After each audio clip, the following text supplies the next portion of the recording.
to a new world order. Those are the roots of trouble. I imagine that right now you're feeling a bit like Alice, tumbling down the rabbit hole. Let me tell you why you're here. You're here because you know something. What you know you can't explain, but you feel it. You felt it your entire life. That there's something wrong with the world. You don't know what it is, but it's there, like a splinter in your mind, driving you mad. It is this feeling that has brought you to me. This is your last chance. After this, there is no turning back. You take the blue pill, the story ends. You wake up in your bed and believe whatever you want to believe. You take the red pill, you stay in Wonderland, and I show you how deep the rabbit hole goes. All I'm offering is the truth, nothing more. For we are opposed around the world by a monolithic and ruthless conspiracy that relies primarily on covert means for expanding its sphere of influence, on infiltration instead of invasion, on subversion instead of election, on intimidation instead of free choice, on guerrillas by night instead of armies by day. It is a system which has conscripted vast human and material resources into the building of a tightly knit, highly efficient machine that combines military, diplomatic, intelligence, economic, scientific, and political operations. Its preparations are concealed, not published. Its mistakes are buried, not headlined. Its dissenters are silenced, not praised. No expenditure is questioned, no rumor is printed, no secret is revealed. But I am asking your help in the tremendous task of informing and alerting the American people. And now, welcome to another episode of Down the Rabbit Hole. Here's your host from federaljack.com. It's Popeye. Ladies and gentlemen, welcome to another live edition. It is July 10th, 2014.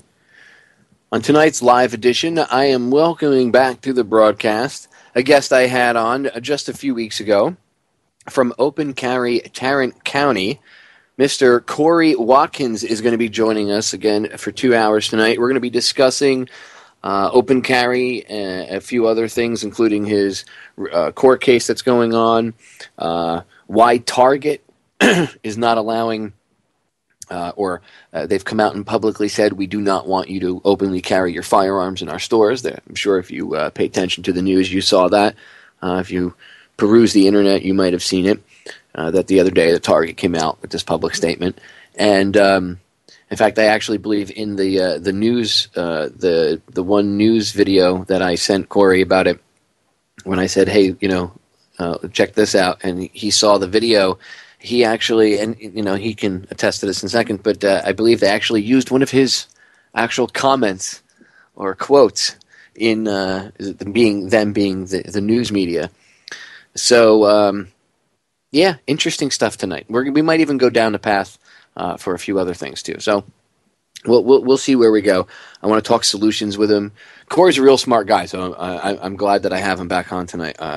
Just super excited. Before I get into it really quick, I just want to tell everybody, as always, as I always remind you, I'm super low on the Me and Lee books. I only have about a half a box left. So you can get the book Me and Lee by Judith Baker over at Trine Day Books. You can get it on Amazon, but the ones I have were signed by her. They're special 50th anniversary editions. They were signed by her in Dallas on the 22nd. So I know people. I've been getting a lot of calls for them because we have, or I should say, emails or messages on Facebook, and a lot of people are asking me if I still have them, if I can hold one for them here or there. I only have about a half a box left, everybody. So I know everybody will listen to the broadcast at one point or another. It's easier than emailing like the 50 people that have emailed me the past week about it alone, and responding to every single one of them. I just don't have the time. So I know you'll all hear this. I have about a half a box left. I don't have enough to hold one for everyone that's asked me.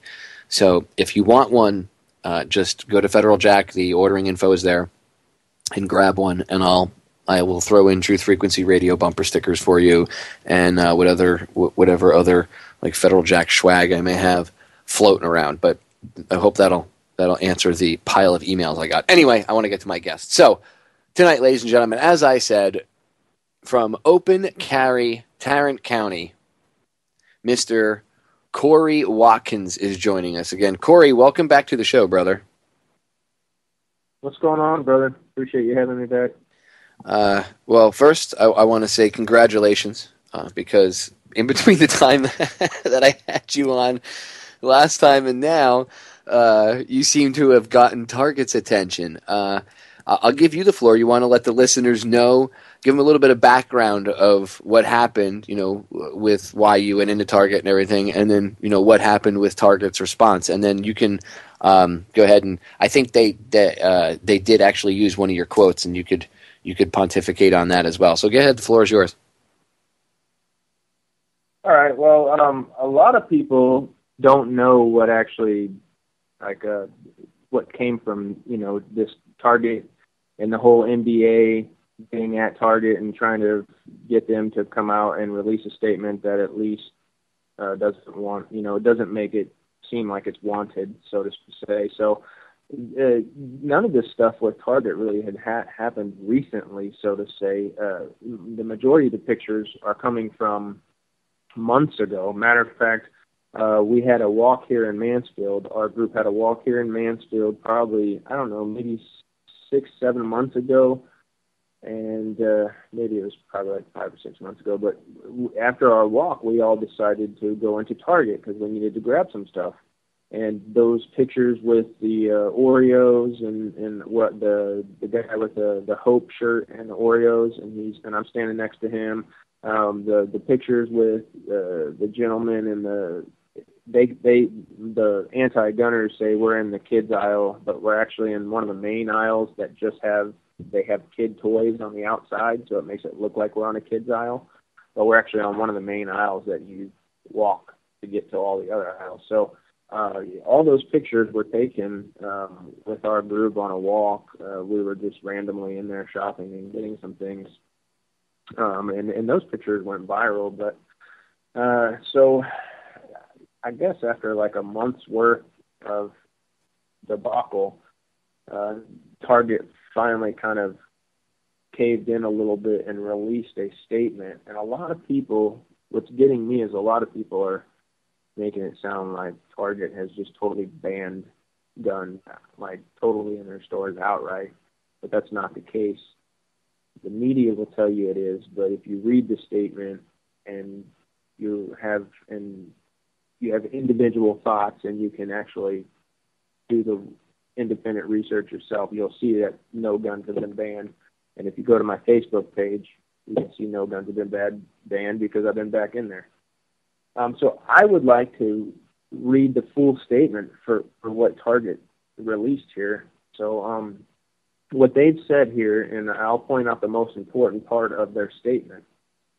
This is what Target has released. This is their full statement that you won't hear on the media because the media only releases parts of the statement that they want you to hear. So here's the full statement. The leadership team has been weighing a complex issue, and I want to be sure everyone understands our thoughts and ultimate decision. As you've likely seen in the media, there has been some debate about whether guests in communities that permit open carry should allow to bring them into Target stores. Our approach has always been to follow local laws, and of course, we will continue to do so. But starting today, we will also respectfully request that guests do not bring firearms to Target, even in communities where it's permitted by law. And they go on by saying, we've listened carefully to both sides' protected rights, and they go on to say that they've tried to protect everyone's rights involved. But going back to the most important part, it says, our approach has always been to follow local laws, and of course, we will continue to do so. So before they state that they're going to request guests do not bring their firearms into Target, they've made it very clear that nothing has changed by saying our approach has always been to follow local laws, and of course, we will continue to do so. And to me, that means right there that I don't have to read anything else because I already know everything's the same. And I've proven that because I went in after the ban, so to say, that media wants you to believe in, and I wrote on a piece of paper the date so everybody didn't think it was an old picture. And I went in at Target and I took the picture. I went shopping for 45 minutes with my firearm. Nobody said a word to me besides, "Hey, sir, how you doing?" Managers are always cool and there with me. We had other people go back. We had one guy in Wisconsin, a friend of mine. We got video of this. He did. He went in there that same day with his AK-47 and his black powder revolver on. Nobody said anything to him. So that was kind of cool. So a lot of people think that Target has banned weapons or anything like that. That's false. I just wanted to put that out there and make it very clear. Everything is exactly the same as Target. The only thing they did there was appeal to the people who were harassing them for a month. That way they would stop harassing them. So that's the whole ordeal on Target. Right. It was more so to get the people that were going after them to leave them alone than anything else, and to appease them almost, because they're not banning you guys, and if you've been in there and other people have been in there, then and it's also a narrative that the mainstream media wants to push, because then they get the people that perhaps aren't behind guns, maybe the people that aren't perhaps we'll say even not the rabid anti-gun crowd, but the people that are on the fence, the ones that they're trying to get, they'll see, well, Target banned guns. I shop at Target. Yeah. Well, that makes me feel safer. And, oh my God, they're doing the right thing. And wow, maybe if Target's banning guns, maybe we should push lawmakers to ban guns. And that's just, one simple, quick way that the media can twist a narrative and use it to push an agenda, which is absolutely abhorrent, but that's what they do. So the Target's not banning guns at all. And you guys haven't been harassed since you walked in there? Like when you've walked in and the other people that have walked in that have any employees or anybody in the store or other shoppers said anything or freaked out or harassed them at all? No, the guy with the AK-47, the lady that was checking him out, just kindly asked him, "Are you lawfully allowed to have that?" And he said, "Yep." And then they continued their normal conversation that they were having, and she was real nice and went on about his way. Other than that, I no communication. Managers at my Target just it might not even have been a manager, maybe just an employee that I've just seen there on a regular basis, came up to me and just asked me how I was doing and if I needed help finding anything, and that was it. And I walked by a gentleman who wasn't working at Target who was on the phone, and I don't think he saw me with my black powder revolver on, because it was on the right side of my hip and he was on the left side of me, and he didn't really look at me, but he was on the phone looking at some food on the counter and said to somebody on the phone, "Hey, I just heard there's a guy in here right now with a gun. He's open carrying." And I was walking right by him, and I turned down the aisle, and I just looked at him and smiled, and he caught, I think he caught a glimpse of it, but I just thought that was funny when I walked by him. But nobody really cares. The whole thing with this statement is to make the other side just get off their backs, and because there is no ban, there is no prohibition. Target even came out after this statement that they released right here. They even came out after this and said there is no ban, there is no prohibition. Yeah, again, it's just pushed. Target puts out a message to get people off their back, and then the media picks up on it and twists the narrative and pushes their own agenda, because the media is obviously the lapdogs of the powers that shouldn't be. So, they have an agenda. They want to push the idea, because I only saw it mentioned that one day, and then poof, it was out of the news cycle. So if it was something that was real and that they could have gotten some mileage off of it, they would have ridden that as far as they could. They totally could have ridden it as far as they could. You know what I mean? So I think that you're, it just goes to, that's, just to back you up a little bit more, you know what I mean? It goes to show that they would have ridden that. They would have gotten all the mileage out of that they could have. And obviously they realized they weren't going to get that much. Yeah, you hit the nail, and you were real on point when you said that they're trying to bring the 50 percenters in, the people who are not too sure about what's going on and are kind of leaning each way. The media is trying to reel those people in and turn them against us. It's divide and conquer tactics. That's exactly what they're doing. The people who are NRA members, hunters who only keep their guns in their safe and will conceal them, and they're really comfortable with open carry.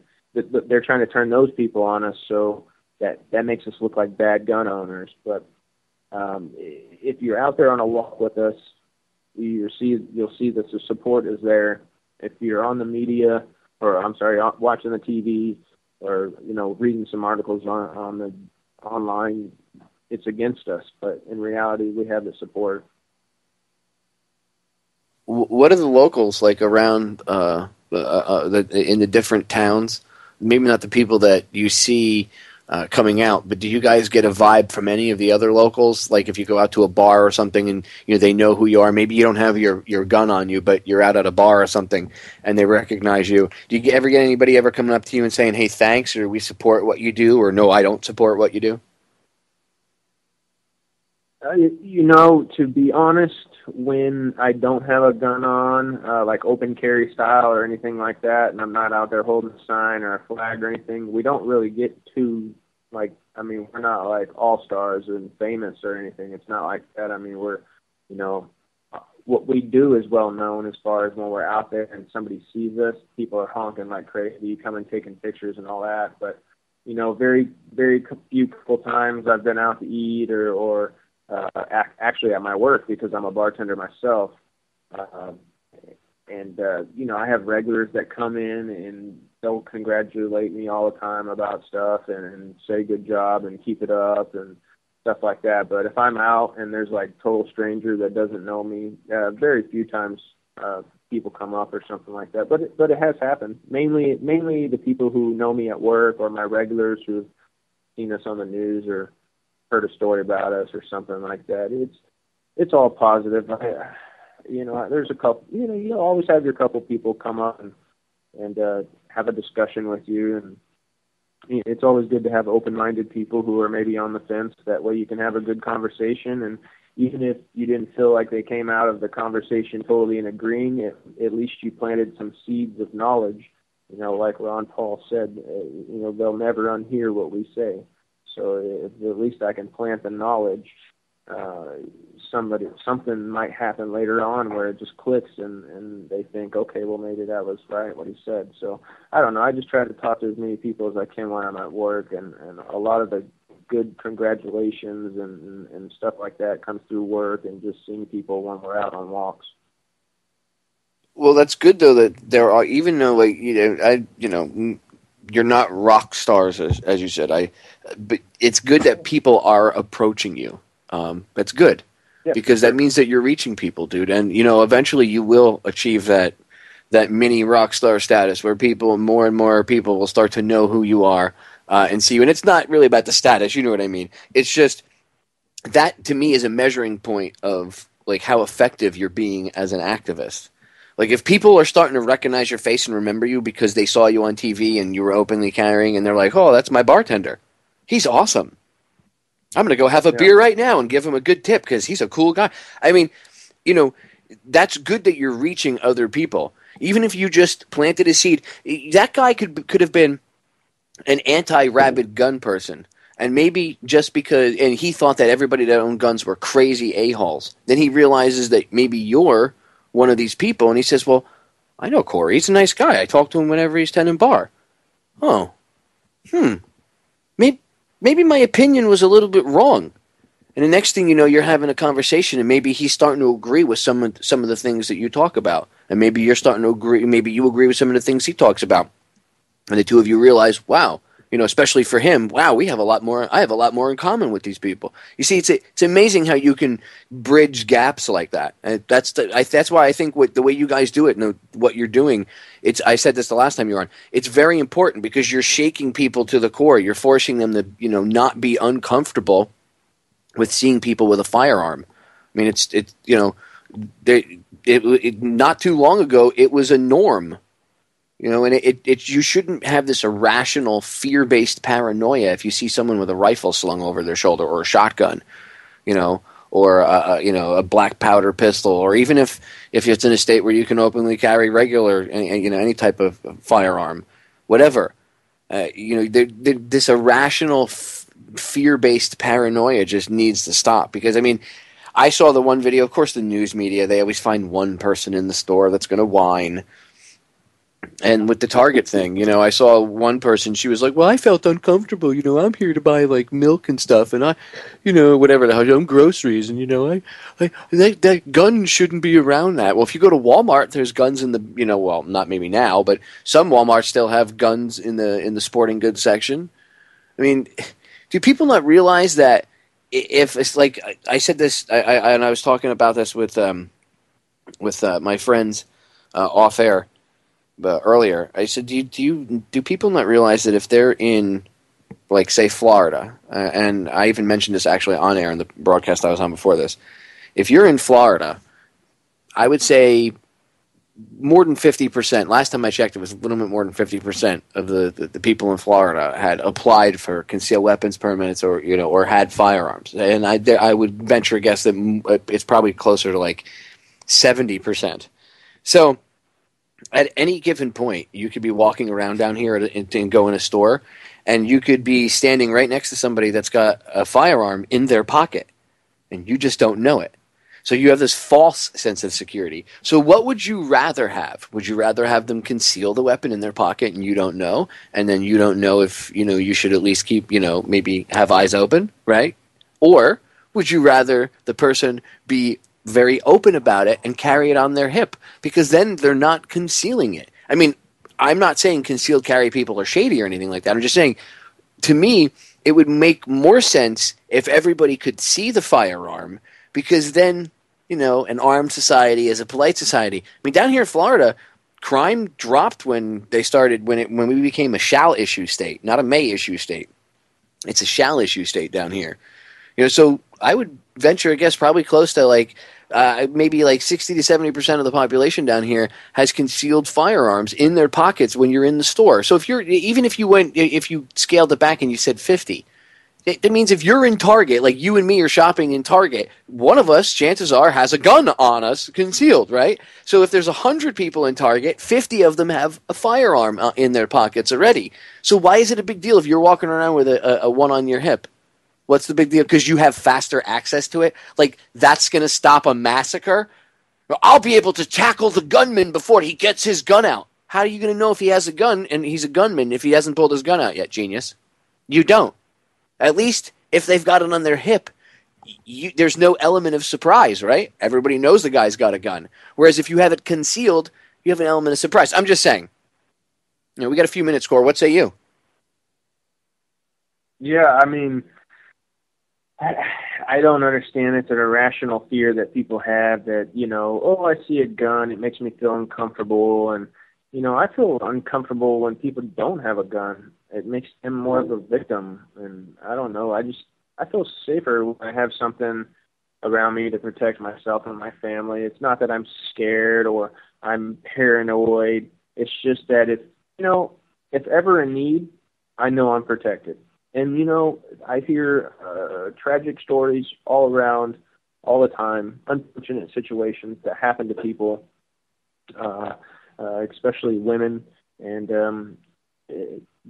I feel that more people should be carrying. And when we open carry, it makes it almost like normal. People feel a little bit more normal. It normalizes people to make it feel okay, and the establishment hates that, and that's why they hate us, and they want us to hide our weapons. So when they turn on their TV, all they see is bad things about guns. They don't see us good people walking around with American flags and guns. They don't want that picture. That scares the establishment. Ooh, wow.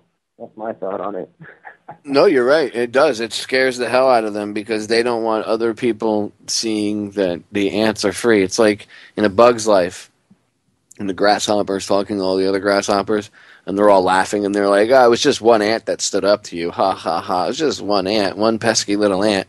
And then, he starts hitting them with the grains of rice, and he's like, imagine that's one ant. And they're like, oh, ha ha, didn't do anything. And then he uncorks the bottle, and the whole thing, all the grains of rice come out, and it buries him. And he climbs up on top, and he says, if you let one ant stand up, they all might stand up. And then they'll realize that they outnumber us 100 to 1. And if that ever happens, our way of life is over. So it's not about food, it's about control. It's that if you look at that, sometimes you can glean things that are hidden, some good information from things that are hidden in cartoons. And there's one of the pieces. I mean, just like Kory said, they don't want the rest of the slaves to see Kory and his fellow free individuals walking around and exercising their freedom and saying, I refuse to be a slave. They don't want the other people to see that, because if they see it, they're going to go, well, how come they can walk around and do that and I can't? And then they're going to look into it and go, oh, wait a minute, I can do that. Oh, so wait a minute. And then that'll spark some free thought. You can't have that. You can't have that example set. So the example has to be set that you must be a criminal or you must be made, an example of. And that's when they'll arrest people, and you have people screaming out for Target to, quote unquote, ban people with guns from their stores. Again, if you look at it from a very basic common sense point of view, there's going to be people in there with concealed firearms. I would rather know that the guy's got a firearm visually than have to try to ascertain if the bulge in his pocket is a little 9mm or his wallet. Having it on the hip sometimes is much easier. Anyway, we'll be right back, ladies and gentlemen. Stay tuned. 3 minutes. Don't go anywhere. We are back, ladies and gentlemen. So during the break, as usually happens, and like my good friend Joe said during his show last hour, most of the really good conversations happen. The good conversations continue off air and usually get into some really in-depth points. And I made sure to keep them fresh in my mind because I wanted to bring them up here with Kory. He threw in the chat room, freedom tastes good. And that's what they don't want you to realize, that they don't want the general public to realize that freedom does taste good.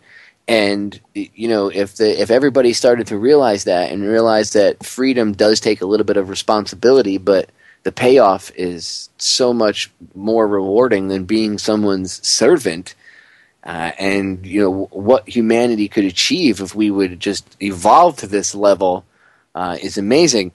And then we got into the subject of how they always want to just ban everything. And this is something that a point that I constantly bring up, and while it's fresh in my mind, I want to throw this out there, and I'll let Kory, talk about it. But you never see them call for knife bans here. I mean, the shooting was in Santa Monica, Santa Barbara, whatever, the college one a couple months ago.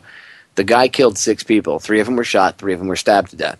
So I don't see how a gun ban would have stopped the violence. It would have maybe stopped the guy, and you can't even say it would have stopped, because if the guy wanted to get a gun and do it, he would have done it, right? If somebody wants to do something evil, it would have done it. So the gun ban really wouldn't have stopped him, because he did, even if theoretically he didn't have the gun, he still had a knife, and he was, in the original story, willing to kill 3 people with it. So what's to say he wouldn't stab 6 people with it?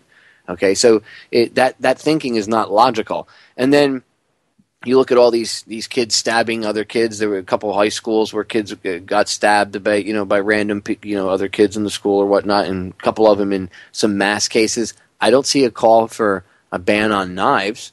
I see everybody afraid of guns, but nobody's afraid of steak knives. I mean, I can walk up into Target and, I can stand in the kitchen section and, or Walmart or whatever store you choose. And you could stand there in the kitchen section and you'll see a woman walk by with her kids very nonchalantly. There's no irrational fear of the steak knife section, yet steak knives are used in murders. In fact, over in the UK, I was talking to Kev Baker about this, and Kev was saying that they're getting ready to, they're in the process of trying to, make it so that if you want to get like a butcher knife, anything bigger than like your average steak knife, something that you'd actually use to carve a turkey up or something with, that you have to get a almost like a permit for it. which is absolutely ridiculous because I guess they have a knife crime problem over there. Imagine that. You ban guns and humans still kill humans with other instruments. Holy shocking theory. Oh, isn't that what the gun owners were saying and we've been saying? That doesn't matter if you take away the gun, other people, they'll find some other method to kill people with. People will kill people. Murder's been illegal for a very long time, yet, shocking, people still do it. So I guess making something illegal doesn't generally stop it from happening. Anyway, I'll let Kory pontificate on that. So, Kory, your thoughts? Yeah, hammers and clubs kill more people than, these big scary rifles that we walk around with, these big scary shotguns that we walk around with, hammers and clubs. Nobody even talks about hammers and clubs, but they kill a lot of people. You know what else kills people? Hands. People's hands, like fists. They're used for like choking, for punching, for beating the crap out of people. So, and some people use the Bible, Cain and Abel and the whole rock. And so if somebody's going to kill, they're going to kill you. It doesn't matter. And, the only way to stop them is to have equal power or greater than power. And that's why I stay armed, and there's, swimming pools, car accidents, all those things kill people, and medical errors. Let's ban doctors and hospitals because they murder people. Well, I don't want to say murder people, but they kill more people often than guns do. So, it's people just fear something, and it's sometimes head-banging experience because people don't understand and they don't open up their mind and have individual thoughts. But yeah, it's quite funny sometimes how people think. It would be, I just thought of this while we were sitting here talking, it would be a really good video, and I'll just throw this out there because I don't have the time to do it myself, but here's the idea for all of you that might have the time to do this. Somebody make a video showing the fear-based reaction that people have towards guns. Like, show how absurd it is if you remove the gun and just replace it with another instrument that is equally, if not more, responsible for deaths. Like a hammer or something, and show the statistics of how many people are killed by guns versus hammers, and then show how people are, show how they're okay with it, then maybe do a parody of should people be afraid of hammers the same way. You know what I mean? Something like that. There's plenty of people out there that could do something with that and run with it. That would be a good way to show, just remove the gun from the irrational paranoia situation and replace it with a hammer and see if it fits then. And people would go, no, that makes no sense at all. It's just a hammer. Oh, what? Oh, wait, what? Could you repeat that? It's just a hammer. It's just a wrench or whatever, It's just a knife. Knives can be used to carve up my steak too, right? Oh, are you thinking? Wait a minute. Could you repeat that? So are you saying that the tool could have more than one purpose and that it's really what the person that's using it, their intentions and the evil lies in the heart of man? Is that what you're saying? Are you actually using your brain now? Does that mean we don't have to ban guns anymore? No, we should still ban guns. You know what I mean? It's just sometimes I want to bang my head against the wall talking to people, but no, we're making headway. That's why, again, doing what you're doing out there and getting the people open carry and just have the courage to do that, and then actually having conversations about it, like you coming on and having conversations with me about this. People hearing us talk are going to be like, well, yeah, that kind of makes sense, and then they're going to have a conversation with somebody. So it's important to to cover these angles because I don't think people, if they're stuck in that irrational-based fear, like you said, the 50%, they're not, and that's a lot of them listen to my radio show. A lot of people, a lot of everyday average people that aren't gun enthusiasts listen to this network. And do pay attention to the alternative media, even if they don't have a gun. Maybe they're on the fence; they're still not quite sure. They believe in freedom, but maybe for whatever reasons they don't like guns. It's good for them to hear this conversation and realize that perhaps the fear they have is programmed into them for whatever reason. Their parents could have programmed it into them because that was programmed into their parents, which is what happens. It could have been through TV and media.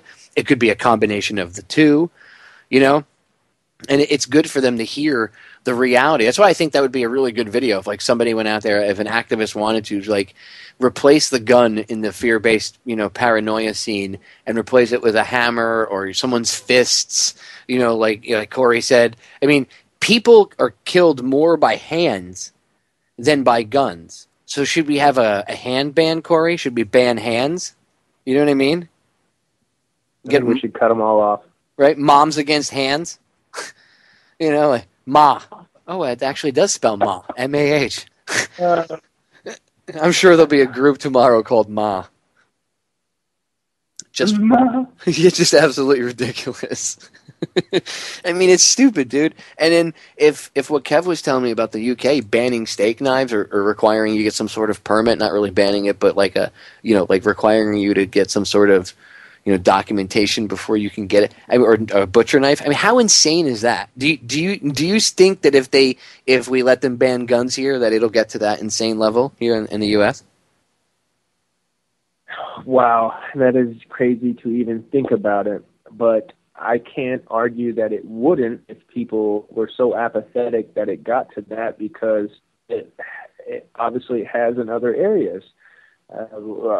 Maybe they were unfortunate and they haven't had the same system in place. But we're unfortunate over here because we have a lot of people who are sitting on the sideline doing nothing while our liberties and freedoms are being stolen from us. And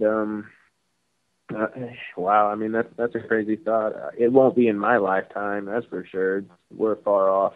I would hope and I would think that it wouldn't get that far. There's going to be some kind of revolution, a peaceful one or a bloody one before then. Well, you would hope that people would wake up before then, but you definitely, and this one goes out there to all the gun owners, and I've said this before, you definitely don't want a revolution.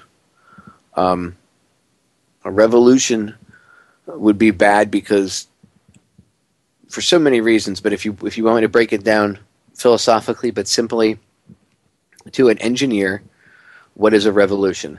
It's a cycle.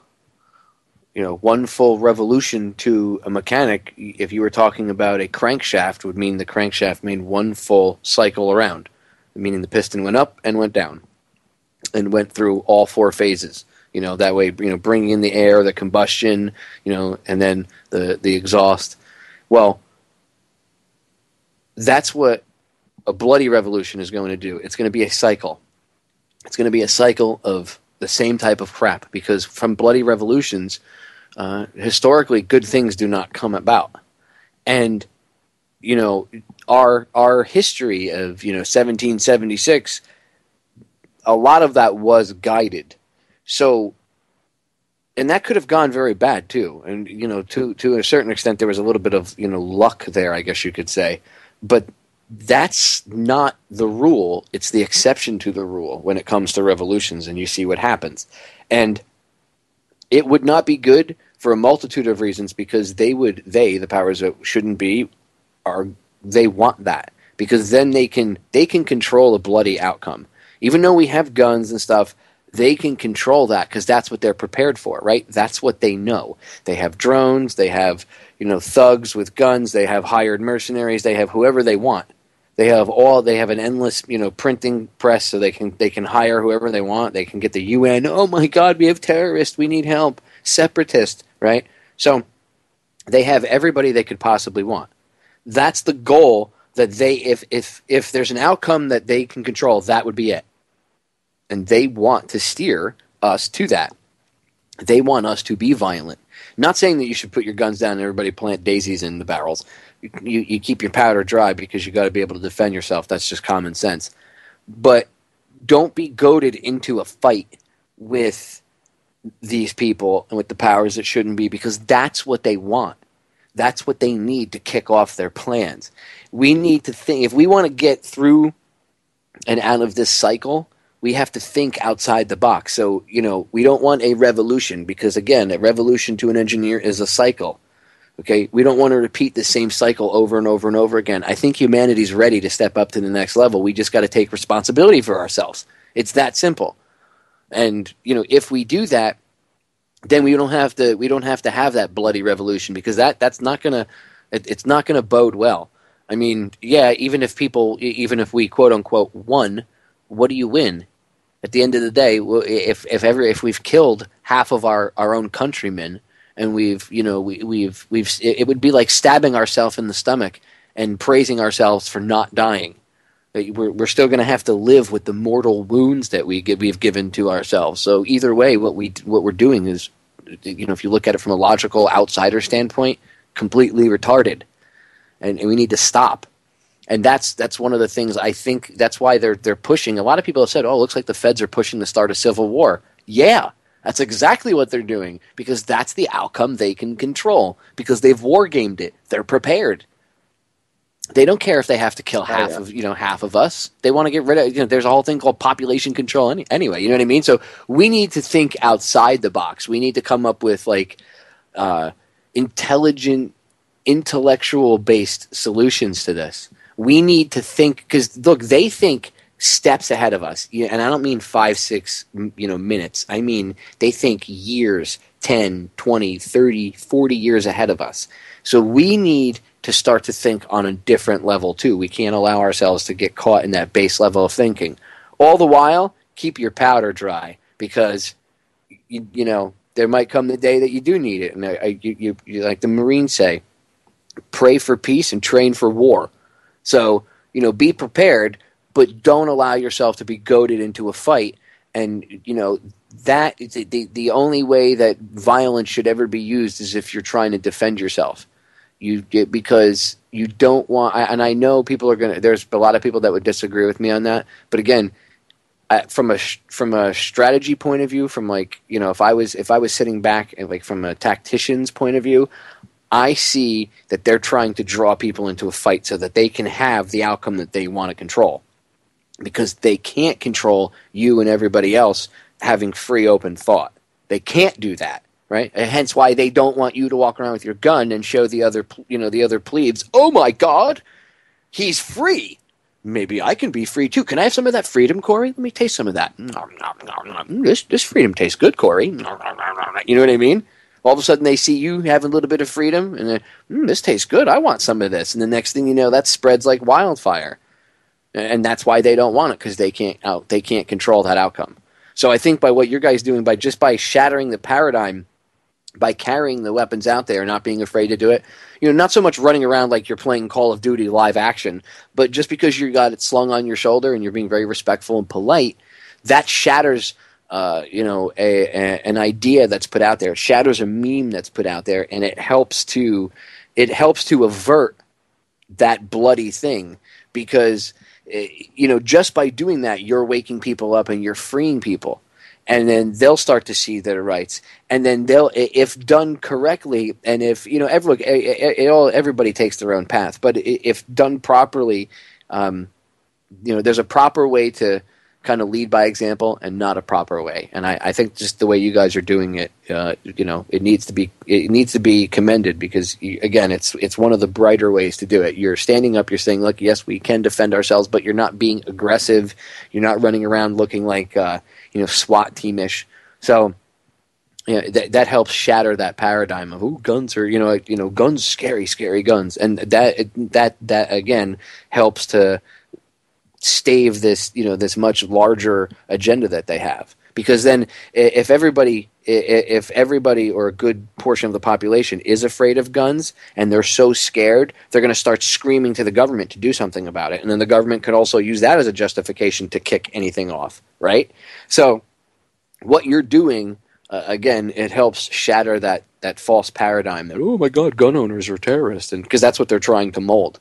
So kudos to you guys. Thoughts? Yeah, well, going back to the whole revolution thing, I agree with you. I don't want anything violent or anything like that. They don't know what to do with peace, but they know how to handle the violence. I agree with you on that. So as far as that goes, that's why we don't try to start anything with anybody. We stand the ground firm, but we definitely don't try to start anything. And I think that's why we've gotten pretty good distance on this movement and gaining support.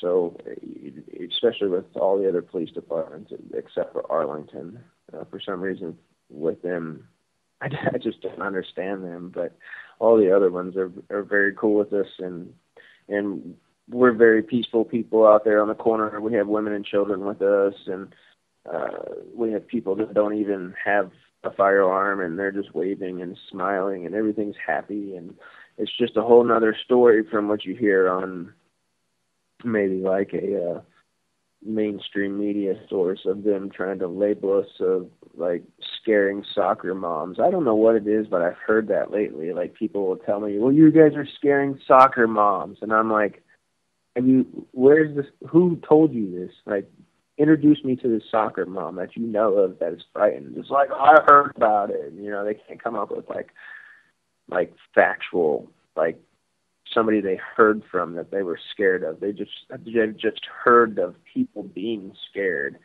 And it's just kind of weird how people have no individual thoughts anymore about where they're getting their information, and maybe that they're being misled. And that if I show them this video that I've taken on my walk with us of people smiling and waving at us and giving us a thumbs up, and we're just standing there on the corner waving and smiling, it's like sometimes people will see that and be okay with it, but sometimes people are so conditioned into believing what they've heard broadcasted to them or through the grapevine that that's true, and that my video that is showing proof of it not being true is just somehow not good enough. It's very interesting. But yeah, you come out on a walk, it's much different than from what you hear on your mainstream TV. Well, if these soccer moms are so scared, maybe they should go pay attention. Because like when I was gathering some photos for the last show we did, I always make, when I put the YouTube archive up, I always make a special graphic for the YouTube archive, and then I always put it on the post when I post it on my website. And I took a couple of the pictures of some of the open carry rallies that you guys had attended and put together there. And one of the photos I used was of a lady, and if I remember correctly, she's holding an AR-15 in her hand. And I saw photos of her with it looked like I guess it was her daughter in some of the pictures, and you could see that just from looking at the pictures, if that was her daughter, like to me, what I gathered from it was like, wow, she's teaching her daughter about gun safety and stuff, but a girl at that young of an age in today's society is taught to be like this frail glass little princess that you have to be taken care of, and you're fragile, and you're a fragile little flower. And yet, here's this mom empowering her daughter, showing her, firearm safety, showing her how to stand up for your rights and how to, not be afraid. I mean, if women want an example of, how to empower their daughters, that's a way to like raise your daughter and, empower them, teach them the proper things like that. Don't teach them to be afraid of their own shadow and, jump at every little thing. Oh my God, gun. Ooh, you know what I mean? I mean, that's what I took away from it. And I know you said there are parents out there with kids. So, I mean, obviously those kids are going to be, at least in my eyes, they're going to be a little bit more well-balanced because they're going to have, confidence at a much younger age because they're willing to go out there and do that with their parents. Yeah, we have kids out there all the time with us. I don't know. I mean, people argue, well, I'm a veteran and I don't support what y'all are doing. It's like most of the people that come out on a walk with us are veterans, and then for some reason that still doesn't matter to them. And then they're like, well, y'all are scaring women. I'm like, well, we have a good amount of women out there on our walks, and then for some reason that doesn't matter to them. Well, y'all are scaring kids. Well, we got kids on our walks. We have women that are stopped at red lights who roll down their windows that have kids in their car and ask us for information. And for some reason that still doesn't matter to the people who are conditioned into believing that we're bad guys. And then, somehow the theory that we're scaring soccer moms. Well, we have soccer moms in our group. I guess for some reason that doesn't matter, though. Well, see, it makes no sense. Again, it's appeal to, you're scaring. It's appeal to emotion. Well, you're scaring these people. So what are you, like the local vigilante? No, I just don't take crap from people. Oh, so you're a tough guy. You're going to walk around and put your nose where it doesn't belong without even taking 5 minutes to analyze the situation properly. You're just going to assume things and come rushing in without any thought. See, that's part of the problem. People have this attitude. And, like, I know vets that are many different political persuasions. Some are liberal, some are uber conservative, some are independent, some don't care, some hate politics, some don't want to be considered anything. They just like to be considered free. You know what I mean? But the one thing that I think everybody can agree on is that if you have the right to openly carry your firearm, then isn't that what you signed up to protect? So if he comes up to you and says, well, I'm a vet and I don't agree with what you're doing, you're not breaking the law. Well, but you're scaring people. So what? If I was wearing a shirt that that said F you effing F, which actually exists, okay, and I actually used to wear the T-shirt when I was younger. I used to wear T-shirts just to completely offend people when I was a kid. My mother knew I did it and she never stopped me either. She was like, she encouraged me to express myself in that way. And, I mean, she didn't want me wearing them to school, but I did anyway. And, I mean, they offended people. People weren't happy about it. But should I be shunned from society because I was wearing the shirt? No. I mean, it's just a shirt. It was just a statement. It's the same thing if they're not – I mean, if the law specifically says they can't open carry, well, then you're violating the local law, and then the way to go about it would be to get rid of that law so that you have some common sense in that aspect, which that's a different fight, though. But if Kory and his compatriots are not breaking the law, which they're not, then it just makes no sense. It's when I bring him up because he's an example. I don't like what you're doing. Okay, well, just because you don't like it doesn't mean they can't do it. They're not breaking the law. You may not agree with it, but that's what being free is all about. You're free to not like it, and this person's free to like it and do what they want, as long as they're not violating your natural law in any way, shape, or form, as long as they're not hurting you. I mean, if Kory and his friends were kicking you in the face and, butt stroking you with their weapons and, beating your face in with it, well, then, yeah, maybe, maybe I can understand why you'd be a little upset, but they're not. They're just walking around with it. So it's all about the scary factor. That's the problem. Well, you're scaring people, but that's an appeal to emotion, and it's a logical fallacy, and it's not a valid argument. So it's not valid. It's not a valid argument that they shouldn't be allowed to walk around with their guns. That's not violating law just because some people are irrationally afraid of it. Sorry, not a valid point, not a valid argument. So come back when you have one. Anyway, 3 minutes. Stay tuned. We will be right back. Ladies and gentlemen, we're back with hour number 2 here on tonight's live edition of Down the Rabbit Hole. I am your host, Popeye from federaljack.com. It is July 10th, 2014. If you didn't hear the first hour, I suggest you go back and listen to it in the archives, wherever, Federal Jack, Truth Frequency, YouTube, wherever you may listen to the archives. And by the way, over on federaljack.com, not only does the archive section allot you the opportunity to play them right from the website itself from Federal Jack, but each of those posts has a link to the YouTube version of it, and each post has a link to the downloadable archive section, plus right on the front page when you go to the archive section, above the sections where it says, 2011, 2012, 2013, 2014, with all the radio shows I did listed, for each consecutive year. Above that, there's 2 separate links. Well, they're the same link, but there's 2 separate ways. One's a widget I made of an image, and the other one is just the words that I turn into a hyperlink so you can't miss it. They both go to the same page. It goes to the downloadable archive section on Federal Jack. It's a very simple page. It's a directory listing page. I made it old school because it works with everything. You don't need Flash. You don't need anything. You can get to it with every electronic device. If you can touch your screen or interact with it via a mouse or your finger, you can download and listen to the radio show. You can download them right to your smartphone. I field tested it with iPhones. I field tested it with different Android phones. I've had my friends field test it. I've done it with tablets. I've had people I know with tablets do it. All different types, whether it's Apple, whether it's Windows based. It doesn't matter. If you can get onto the internet, you go to federaljack.com/Popeye. federaljack.com/Popeye. That's the direct link to the downloadable archive section. All of my shows I've ever done are there. So if for whatever reason you miss a show, or it's a pain in the butt to listen to it on YouTube, when you're on the road, so you try to only listen in your car, or when you're at work, rather, not in your car, but you'd rather listen in your car. I put them up there so you can download them, put them on a memory, like a little thumbstick. Some cars have the USB plug. You can put them in the thumb drive in there. You can listen to it. You can put it on your phone and plug your phone in through the little auxiliary port.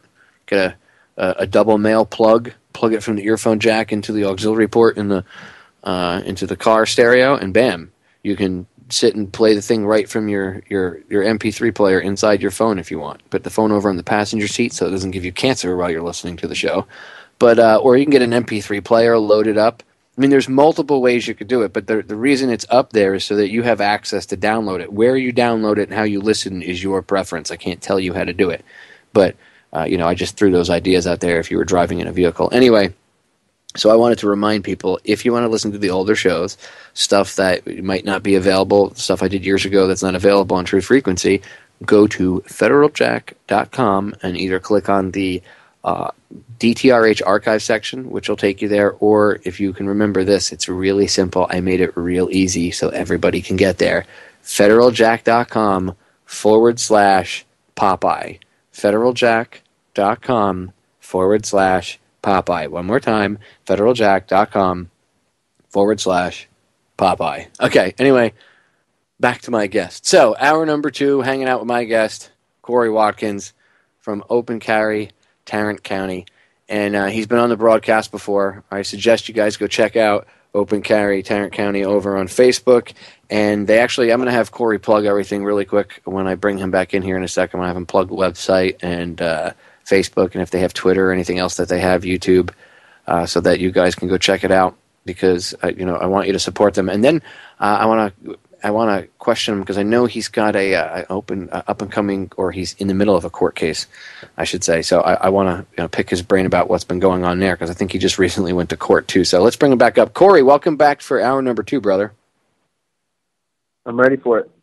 So first and foremost, before we get into it, because like I said during the break, I wanted to pick your brain about the court case and stuff that you got going on.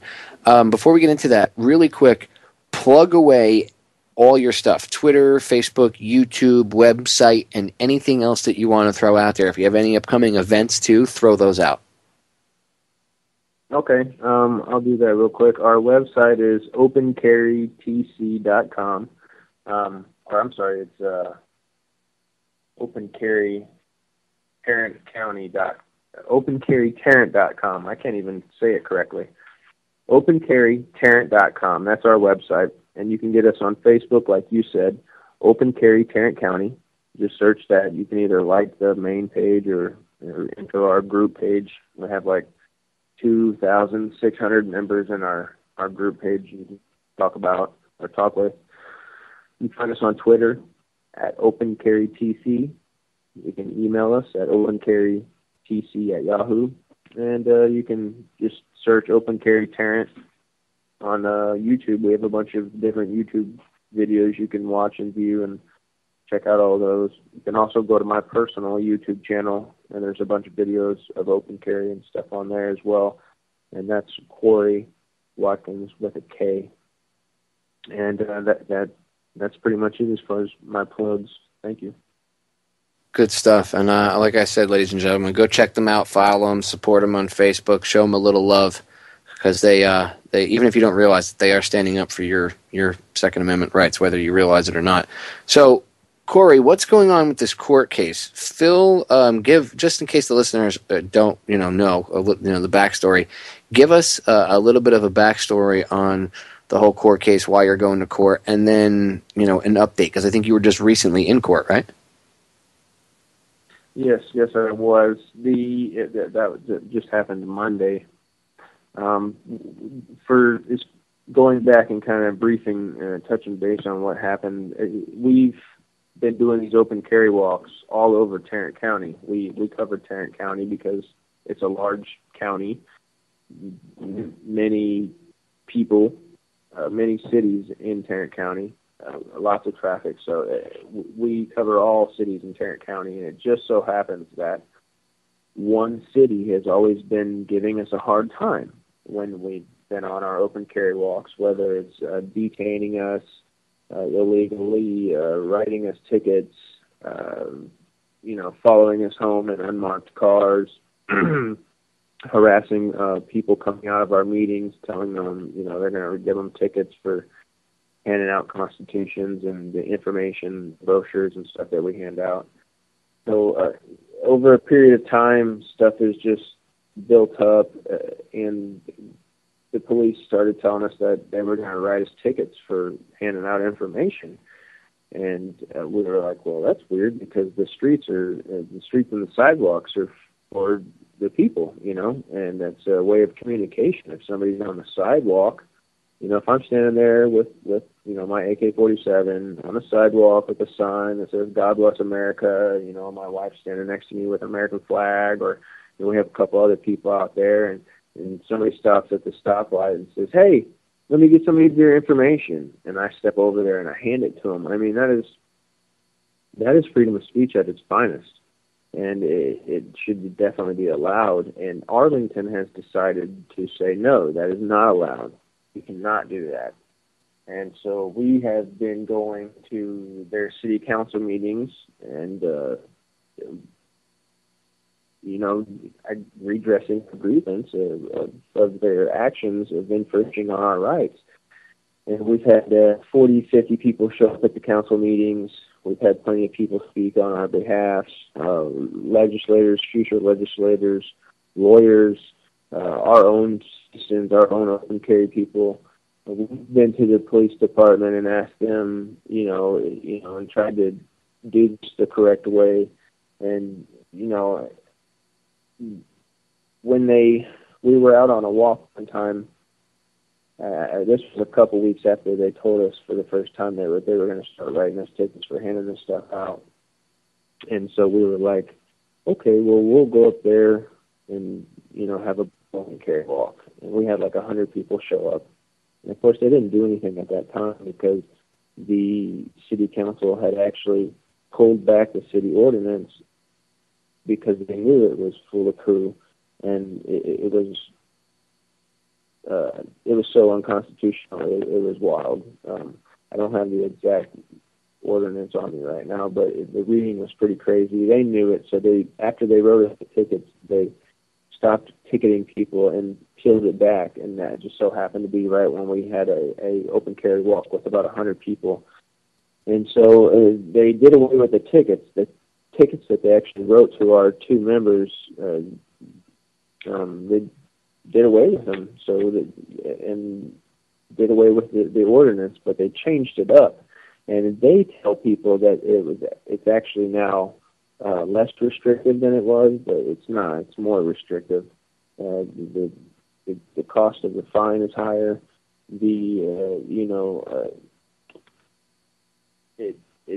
It pretty much says handing out anything, any kind of object whatsoever, to any kind of unlawfully parked car. And we don't even really know what's a lawfully parked mean. Is there a definition for lawfully parked? We're asking the judge that, so the ordinance they have now is not good either. And so we told them at the city council meeting, if they pass this, that we were going to take them to court because it's unconstitutional. They can't be telling people where you can and cannot hand things out. If two citizens have a mutual agreement to exchange information, damn it, that is freedom of speech at its finest, and you can't infringe upon that. So we told them we were going to take them to court, and that's what we're doing. You can't. We weren't just going to let this stand and just let it go. It doesn't work like that. That's what they want us to do. and that's how they keep taking our rights away, is people just not doing anything. So we have a lawyer who is friendly to us, and who is very good with the Constitution, and he decided to take this case. He was watching it from far away, I guess you could say, building up, and we talked a little bit here and there, and then finally when they passed it, he said he would take the case. And so we put together a little fundraiser and came up with some money, obviously, to file the claim and get it going. So we wanted to take this to federal court, because they don't play around. They're pretty good when it comes to following the constitutionality of things. So it's not perfect, but it's far better than going to the city council and trying to mingle with them and do stuff like that. So we filed an injunction on them, and right now what we're actually trying to do, and what we're going to court for right now, is to get a temporary injunction to say you're not allowed to enforce your law right now, because we're gonna try to testify it as, we're gonna try to see it as unconstitutional in court. And so that's what we're doing right now. That's where we're at. We're waiting on a judge to come back and tell us what our, if we're going to put it on hold, and if the city is going to go ahead and use taxpayer money to take, to go to court and go through with it, or are they going to do away with it and make something new, or what's going to go on. So that's kind of, we're at a fork in the road right now, waiting on what the judge is going to say. But I'll update everybody what happened on court. That was kind of a long briefing on what happened, but I figured I would go through with it so everybody understands what's going on. But pretty much a summary of what happened in court. The night before we went to court, I was talking to Warren, our lawyer, and I asked him if I could go up to testify on the stand, if he could ask me some questions.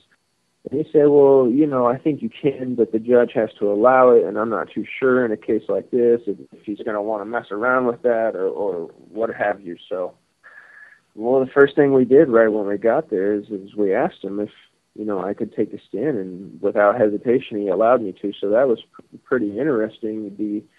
Warren, of course, he already knew the questions he was going to ask me, and the only, I guess, bad thing that could happen is the person representing the city of Arlington could ask me some tough questions or something like that. We don't know the questions he's going to ask us. That could be the only downfall. So could have gone either way. So we're just testing it out and seeing what happens. So Warren asked me about 5 or 6 questions.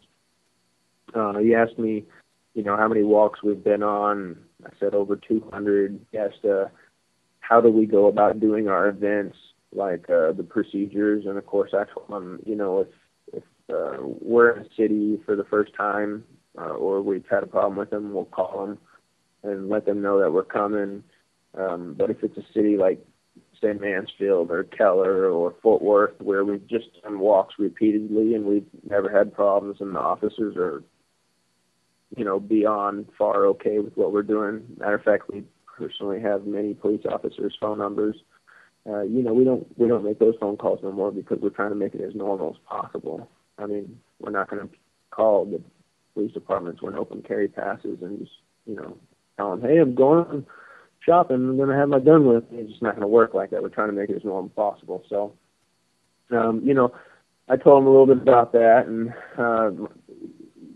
I told him, if somebody asks for our information out on the walks, we give it to them, but only when stopped at a red light.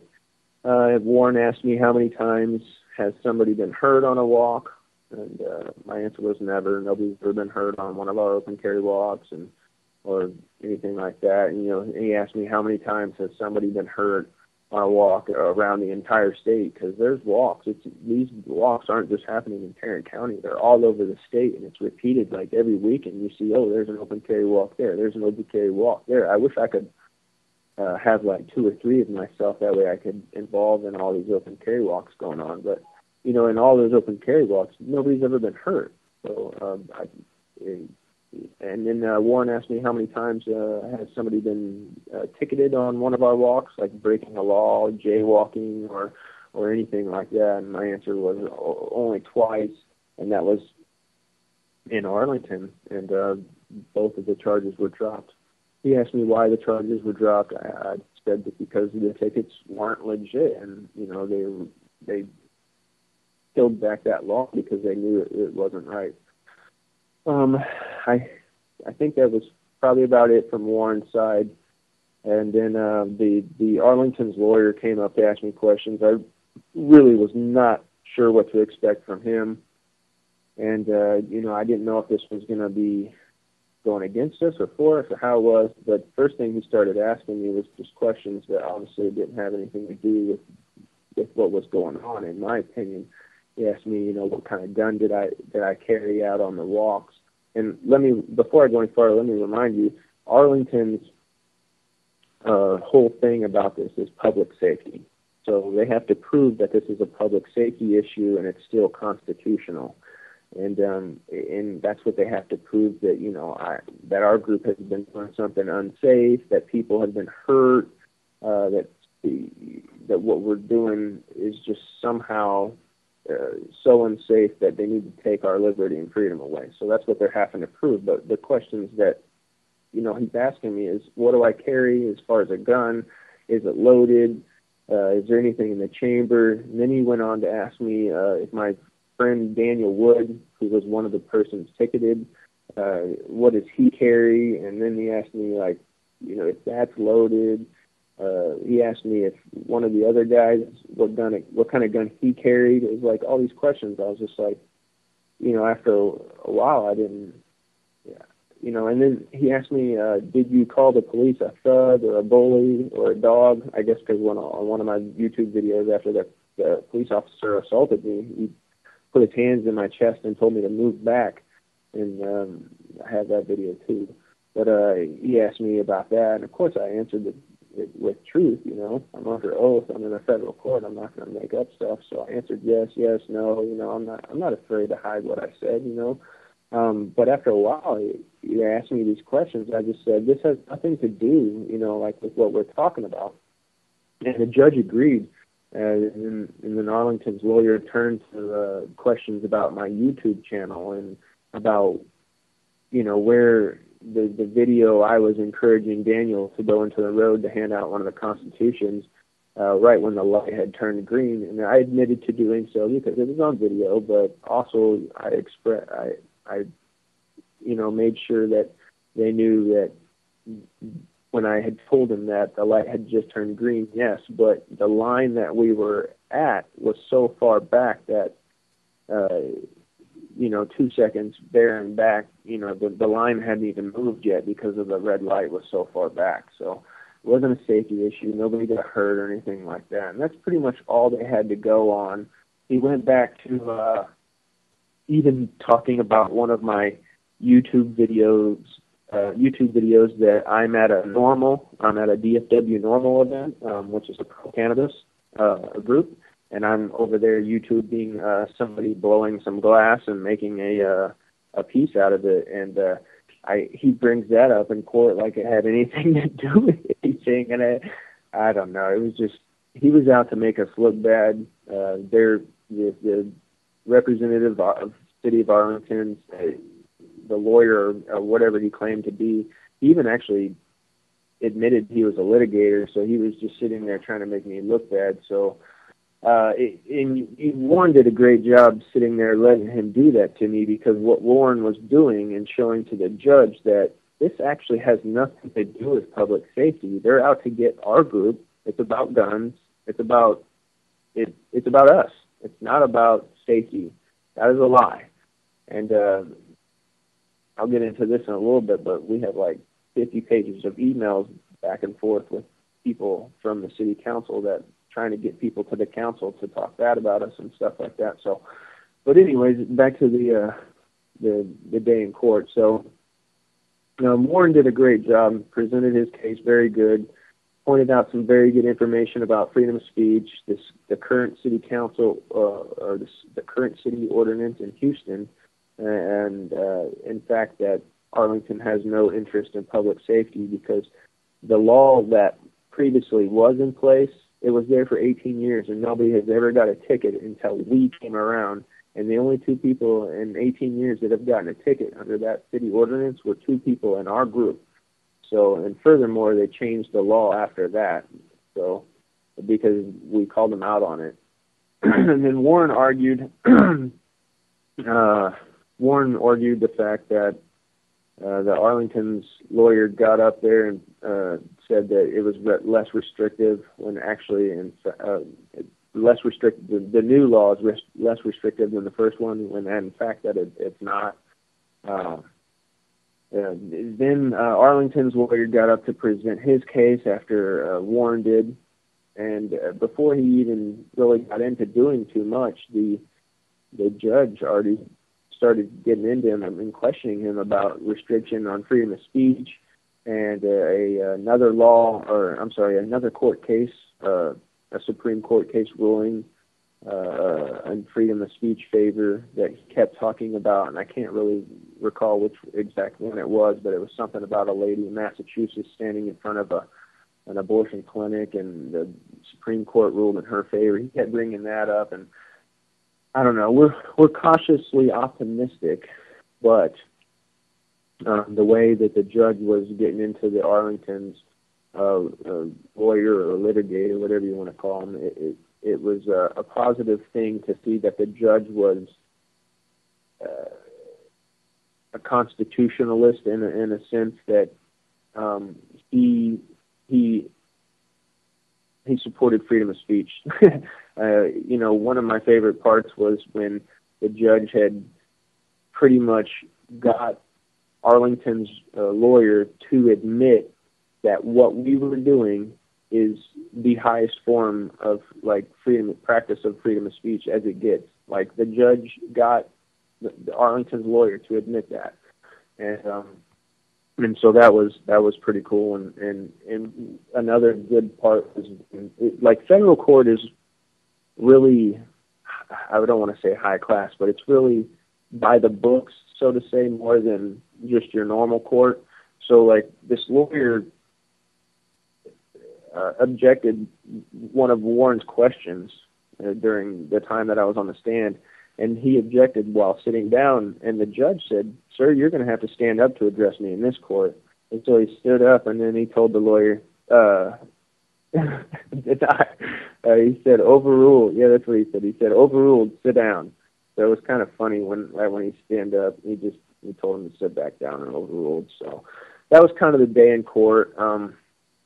It was a crazy kind of first experience, and what we thought might have gone bad, in a sense, with me going up on the stand, it actually turned out really good, because you got to see firsthand that what Arlington was trying to do was make me look bad, make our group look bad, make us look like the bad guys. It was about the guns the whole time, when they were pretending that it was about public safety, even though nobody's ever gotten hurt. So that was kind of the gist there. We're in the middle of this whole thing. I think it's going to be a little bit long and drawn out. We're waiting on a decision on a temporary injunction on basically them telling the federal courts, telling the city of Arlington that they can't enforce the law, and that they're going to have to make a decision on whether they want to go ahead and go through with this with court, making the taxpayers pay for it,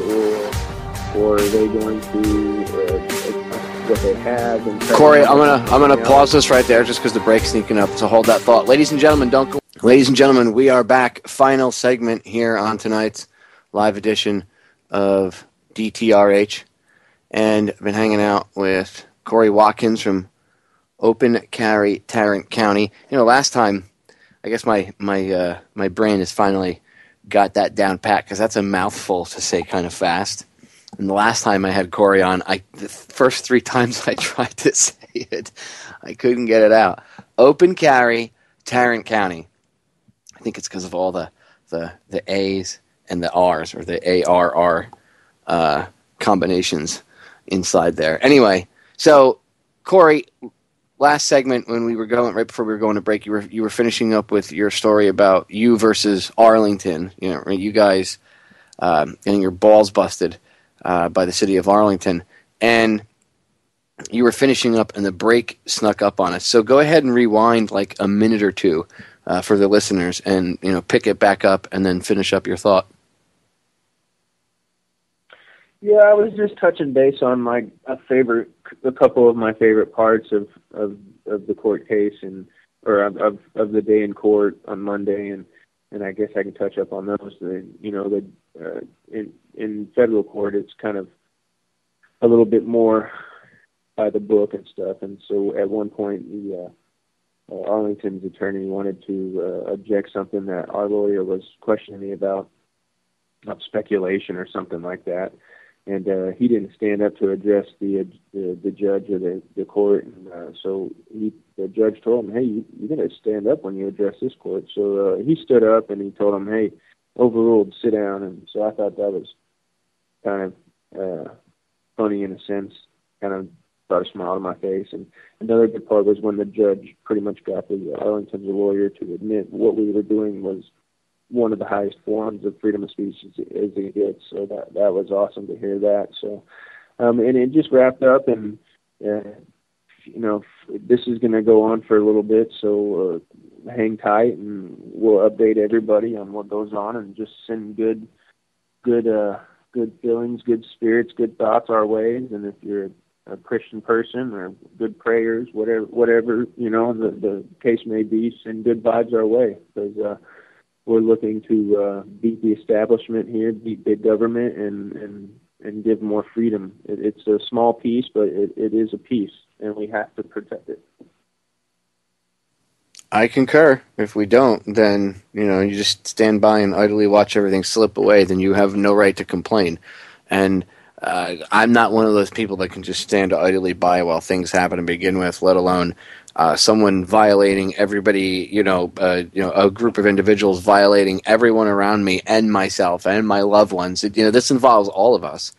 It's not just the gun nuts or those friggin' gun people. Well, you have the same rights that they do, even if you don't like guns, ladies and gentlemen. If you're afraid of guns, even if you have an irrational fear-based paranoia of them, you still have the same right to have that firearm that the individual that you're irrationally afraid of does. And they're fighting for your rights, even if you don't realize it. The people that you don't agree with their speech, and you say, they shouldn't be allowed to say that. Well, if they're not allowed to say that, you might not be allowed to say what you just said. Maybe you don't like something on the opposite side. Do you like having the opinion of saying, well, all those people with guns, they're all crazy. Those people are nuts. They should all be rounded up. Do you like the freedom of being able to express that thought, regardless of how repugnant it is, that you want to round up another segment of humanity? Don't you think that your freedom to say it would be taken away? It would be. So we're all in this together. I mean, it's that simple. The sooner people start realizing that, the better off humanity will be. Right, Kory? I agree. People need to snap out of it, take a little bit of individual responsibility for themselves, and have more individual thoughts, and learn how to do more things to self-provide and help out in their communities. And this place would be a lot better. It would. And speaking of making this place a lot better, because we only got about 20 minutes left, I want to talk solutions with you. So, if I was going to say solutions, now obviously you're already you're already doing solutions with the open carry thing. You're trying to normalize it and get people to not be afraid. You're trying to break down that irrational fear-based paranoia that people have. So that's good. In that category, what other solutions do you think you could throw out there? Or if there's anything else solutions, just towards making a better humanity, I know you were discussing permaculture and stuff. So, anything that you want to throw out there, go ahead. I'll give you the floor. Well, I think a lot of valuable resources that people just, we miss out on that are very helpful, like water. I think I think people freak out like as if there's not going to be any water here left, and we put all this stuff in our water and stuff. There's a bunch of natural freshwater resources that we shouldn't have to buy water. And I think water should be there for everybody. And food, people spend so much money on food. We could grow our own food. People need to stop going out in their yards and putting fertilizer in their yards and growing grass and then mowing it once a week just to mow it. I don't understand that. We can stop going to the grocery store and spending $200 on food when you can put some chickens and some goats and some vegetables and some fruits in your garden and have an apple tree in your backyard. I mean, what the heck is wrong with people? And what about hemp? Hemp, we can't eat hemp, so illegal. One of our founding documents is written on hemp. Our founding fathers told people to grow hemp, and Henry Ford's car was first made out of hemp, and it ran on hemp fuel. If we spent all this money on gasoline, we could probably run hemp biofuel diesels.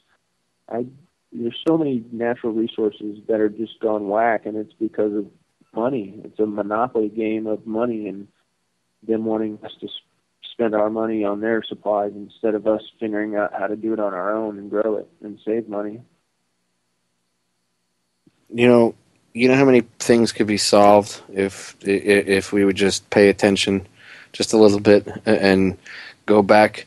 Maybe going back and looking at the way we used to do things before we were completely out of our minds. Not everything. I'm not saying that we have to go back and live, using ox cart and stuff, but I seem to remember, 70 years ago during World War II. What is it, 70 years ago now? It's got to be more than 60 years. Yeah, it's got to be over 70 years, like 70-something years ago.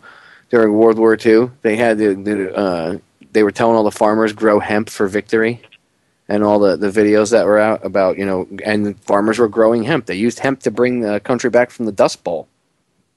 It's again, fear of a plant is it's irrational, and it was put out there by the same types of individuals that and some of the very same blood lineage of the people that are still in charge or connected. It's these same bloodlines, and it's all about money, power, and actually ultimately more than anything control. Because money, they can just print it. It's really. When people are like, well, it's because they're greedy. No, they print the money. They really don't need. They could just call up the reserve and be like, print some more. I need a couple more mil. They can do whatever they want. They control the printing presses. It's more so about control. That's why I stress personal responsibility, whether it's in gun ownership, whether it's in sustainability, like real sustainability, as in like planting your own food and, when I get a house, one day I'm going to put solar panels on the roof. I live in Florida. It would just be natural to put solar panels on the roof. That way you could bring in some of the solar energy and, turn it into electricity. At least cut down on the amount of electricity. If I can't get off the grid entirely, I can at least cut down on the amount of dependency that I need to be on the grid, right? And it actually makes me be more responsible for myself, because now maybe, if you want to use that, you could still do it, but with just having the electric company do it. But if you're bringing in your own juice and that's a large part of the energy you're using, you're going to be more responsible with it, right? If you have to pay for your own gas as an adult, are you doing the same thing we did when we were 18 and we lived at home with our moms and dads, and we had an extra $5? When I was a kid, you could go cruising around all night for $5 or $10 because gas was like 98 cents a gallon. But and that wasn't too long ago either. But you could, do you still do that, or do you at night now? Do you, if you're driving around, if you have to go to the store, do you try to get all your errands, or during the day, whenever? Do you try to get all your errands done at once so you're not driving around wasting gas? Because it's not about really driving anymore. It's about, I don't want to rip through my tank of gas, right? So it's personal responsibility. You know that you have a certain amount of energy to use to get things done, and you try to be more efficient about it. So I think if it's the same thing if you were using the electricity for your house with solar panels or planting food in your backyard. One day when I have a house, I'm going to do that too. I'm going to have gardens and stuff. I live in an apartment complex now. I can't do any of this. It's really hard to be self-sustaining in an apartment complex at all because unless the entire complex is taking part in the same thing, then it's different. But you'd have to have the community as a whole to come together. You know what I mean? That's why I think it's good that more people learn permaculture and stuff, because you can do permaculture even in apartments. I've seen guerrilla gardening in very small, tiny spaces, and people grow their own food. So that's another positive solution oriented thing to do. Like people want to know how can I defeat how can I get past this? How can we get out of this? Well, one of the ways to break free is to start growing some of your own food if you can, even if it's just one or two vegetables. Right? I mean, you're into permaculture. It's not that hard once you actually start to look into it, right, Kory?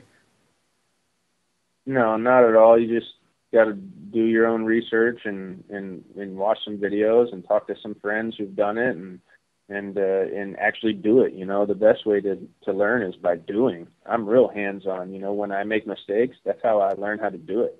And to be honest, I live in an apartment. And what I'm doing is I'm growing some stuff on the patio, and then I have some like herbs and some municipal stuff that I'm going to hang and grow. And then I'm actually fortunate enough, I have a wooded area just right next to my apartment complex, and I cleared out a little 7x10 area, and I'm going to do some guerrilla gardening over there.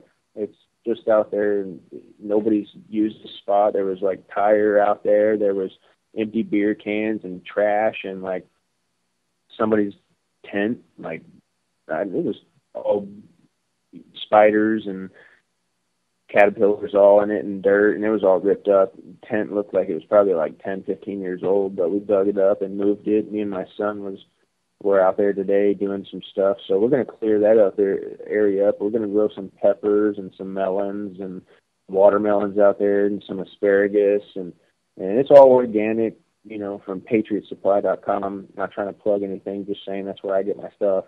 But, I think people, there's all these, this is probably a deep thought, but, there's always different species of animals and insects and all this stuff around us that live off the land, and they work. All they do each day is they just, work, and they work off the land, and they eat, and they feed, and they protect their family and stuff. And humans, we were, I guess, at one point we were doing all that, and then stuff changed, and now we just like watch sports and eat Burger King and cry when Kim Kardashian breaks up with her boyfriend or something. I don't know. The humans are very interesting. So I'm all for the gardening, man. I think no matter how you can do it, you got to do it. Whether it's one plant or you got your own 100-acre farm, I definitely looking to get out of the apartment and get into a house where you can have like an acre and have maybe like a goat and some chickens and some other stuff and some rabbits and one heck of a garden. And I'm all for self-providing. And I was born and raised here in the DFW area, and city boy myself, all this stuff is new to me, and in freedom it tastes good. It's like you can't get enough of it. You just try to find out different things on, okay, well, I just saved a bunch of money by doing that by myself. I spend like $200 on organic food every week. Well, let me grow some organic food so I don't have to keep spending that money. I mean, it's pretty simple. I mean, you cut out the solution, by spending money. The solution would be to grow your own food. I agree. You would drop your food bill by a good, even if you only grew, you don't have to grow everything. I mean, even if you only grew, a third of the vegetables you buy, how much money does that save you? Each time you go food shopping. And then maybe you'll realize that and go, maybe I should grow all my vegetables. Then you start to grow half. then all of a sudden you're growing every vegetable that you need, and you're not buying them at the store anymore. You're going out in your backyard when you need to make a salad. You're like, oh, just go out to the backyard, boom, boom, boom, boom, boom, pick your stuff, come back in, wash it, and then you're done. You know what a lot of people don't realize is that one or two plants will bear a bunch of fruit or vegetables. It's, one of my buddies was growing peppers last year, and a couple of his plants, if you do it correctly, your plants will bear you'll have all kinds of fruits and vegetables to share with. I still have peppers in my freezer right now that he gave me 6 months ago because I haven't been able to go through them all. It comes in abundance if you do it correctly, and you can put back food and save it, or you can even trade with other people. Now, I'll trade my watermelons for some of your, broccoli or something. Whatever the case may be, I'm all down for trading if I have too much of one thing and would like another. Barter situations like that, we've even done down here in Florida in real world time. And people still do it every day, but like the state of Florida, the state itself will tell the residents, hey, you should be prepared for like 2 weeks worth of supplies for a hurricane. So, after like when Hurricane Wilma came through here 8 years ago, I remember we were in our apartment, and my girlfriend and I were sitting there, and we had a bunch of food in the freezer and no power. So, I told everybody not to open the freezer or anything, leave it alone. But we were running low on candles, and I had candles, but we were running low on them. And I needed a couple extra candles. And the guys outside had a grill, and my grill was crappy. They had a decent grill that was running really well. So we all made a deal. We said, I was like, look, we're hungry. We have some of this extra food. We'll give you some of our food. We're going to, we'd like to eat. Can we use your grill? And we need a couple extra candles. So they gave us their grill and the use of and they gave us the use of the grill and candles, and we gave them some of the extra food we had. Because we had to get rid of it. It was going to go bad. We couldn't have kept it. It was going to go bad and rancid. So we might as well, instead of having it go bad and nobody, eating it, we might as well use it as a bartering tool, and then everybody wins. And it worked out. We got a bunch of candles. We got to use the grill. So we grilled up all the meat we had. That way none of it would go bad, and we could at least keep it for a couple days. And then we packed the refrigerator with ice and threw everything in there, and used it kind of like an ice chest. And then for the next couple of days, we all had these, horrible. They were like vegetarian Boca burgers. I think my roommate my old roommate had them, and they were stuff that were left in the freezer. That's why we had like 3 or 4 boxes, because nobody wanted to eat them. But it was good that we had them laying around, because it ended up, instead of throwing them away, we ended up bartering with them. But it just goes to show you that you can do that with food, even in an emergency situation. Where maybe you need a flashlight or something. If you have something that someone else needs, that's really all it's about. That's all the transfer of money really is they want, they have something, they know it's got some sort of value, but they, well, I don't really need this or that, but do you have a $1 or $5? Yeah, here. See, that's what the money is in lieu of the bartering trade. But you can still barter. In fact, in many cases, that's actually better, and I've done it too. And by the way, you spoke about glass blowing when you were talking about the judge. They were looking at your YouTube video likes, that you would like the video about glass blowing. I guess they wouldn't like the fact that the guy you're talking to is also a glass blower, because I actually do that. So I guess they wouldn't like that. That don't matter. They can use all that stuff they want. I think the judge is pretty clear on seeing that none of that stuff really has anything to do with anything, so that was kind of good. But yeah, I just that thought popped into my head. But yeah, no. So back to the barter thing. Yeah, I agree with you. It's a good idea. So like, if we got about 6 minutes left. If and I know people are going to say you couldn't do this overnight, but if we could start to slowly do this. Maybe would you encourage people to try to do maybe like a barter / farmers market where people go and they have different things and maybe they try to swap stuff? Like, hey, I've got fruits and vegetables and I could use a couple blankets. We could swap, maybe you think there's a way that just like you guys have organized the open carry rallies and events like that. Maybe there's a way to inspire people to start doing events like that. Almost like a huge flea market, but without money being exchanged, with people just swapping items. Call it, instead of like the flea market, the barter market. I don't know. Yeah, I actually have a group that I've created on Facebook. It's called DFW Traders, and people just go on there and post on Facebook what they have for trade.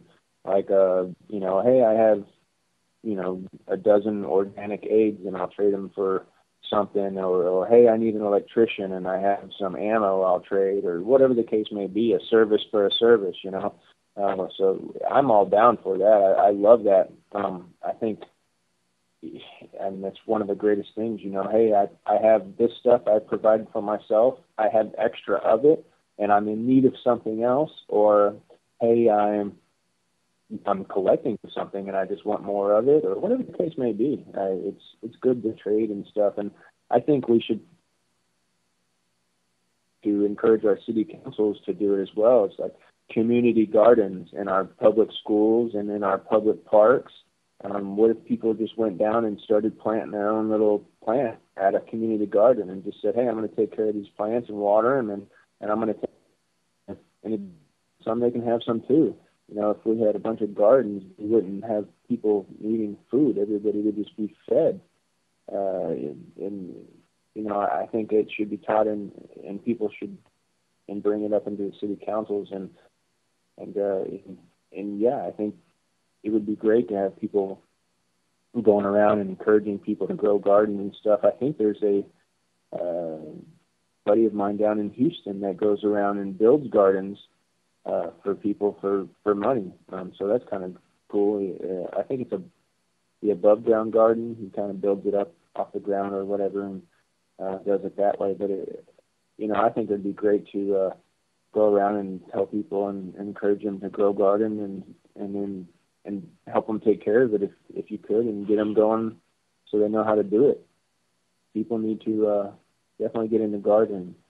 Don't have to have a green thumb, maybe just know somebody that does to help you out or something, and trade with them. Hey, come plant some stuff in my garden and take care of it, and I'll give you half of the fruit off of the plant or something like that. I don't know. There's ways to get it done. People just have to stop being lazy and get out of their apathetic ways.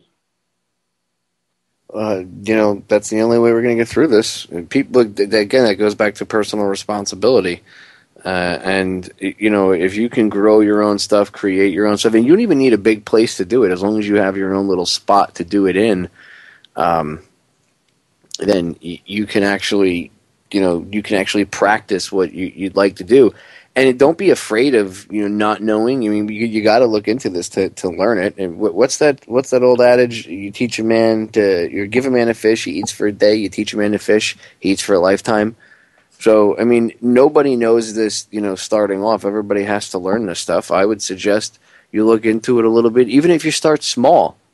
I mean, my mother's the one that taught me about gardening when I was young. She got into it because she liked it because it was stress relieving for her and therapeutic. So she would go out and on the weekend she would garden, and it kind of became an addiction for her. In fact, for a couple of years in a row for birthdays and like Mother's Day, I built her a few big gardens in the backyard that she was able to fill with plants and stuff. And, she had one garden was all vegetables. I mean, she had plants all over the yard, but one section was completely pure nothing but vegetables. And she grew, if I remember correctly, she grew onions in there. She grew peppers.